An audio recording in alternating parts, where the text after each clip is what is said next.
তো hello everyone, good morning সবাইকে আমার তরফ থেকে। আজকে আমি অনেক দিন পরে একটা মিনি ব্লগ ভিডিও নিয়ে এসেছি। সো তোমাদের সাথে শেয়ার করতে পারছিলাম না কদিন ধরে ব্লগ কোনো ভিডিও। যাই হোক, আর আমি ঘুম থেকে দেখো উঠেছি 10:30টায়, আর আমার চোখ মুখের অবস্থা কী! আর বাইরে খুবই জোরে বৃষ্টি হচ্ছে। আর আমি মাথায় তেল মেখেছিলাম, তাই জন্য মুখটা আমার এরকম লাগছে, কিছু মনে করো না। যাই হোক, তারপরে দেখো বাইরের ওয়েদারটা, খুব জোরে বৃষ্টি হচ্ছে, খুবই জোরে বৃষ্টি হচ্ছে। তারপর আমি ব্রাশ করে নিলাম, আর কারণ হচ্ছে আমি খাবো। আর ব্রাশ করার আগে আমি ওষুধ খেয়েছি, ওষুধ খেয়েছি জলের সাথে, তাই আর জলটা খেলাম না, তোমাদের সাথে শেয়ার করলাম না জল খাওয়াটা, সেটা একটু বেশি হয়ে যাবে।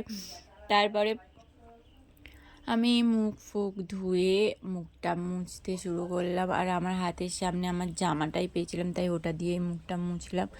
মোছার পরে আমি এখন খাবো। সো আমি কি খাচ্ছি দেখো তোমরা। আমি এখন খাচ্ছি হচ্ছে ট্যানটানা ডিম টোস্ট। সো আমি এখন ডিম টোস্ট খাবো, কারণ আমার হচ্ছে খুব খিদে পেয়ে গেছিলো, তাই এখন দেখো খাচ্ছি। আর এত গরম না কি বলবো, আমি ধরতেই পারছিলাম না ঠিক করে। আর ফের আমি দেখো একটা কামড়ে দেখো আমার অবস্থাটা কি, প্রচুর গরম, প্রচুর গরম। যাই হোক, আমি এখন খাচ্ছি, তোমাদের সাথে আবার পরে কথা হবে। সো কবে ফের ভিডিও দেবো এরকম ব্লগ ভিডিও, আজকেরও দিতে পারি বা কদিন পরেও দিতে পারি। চলো, বাই বাই।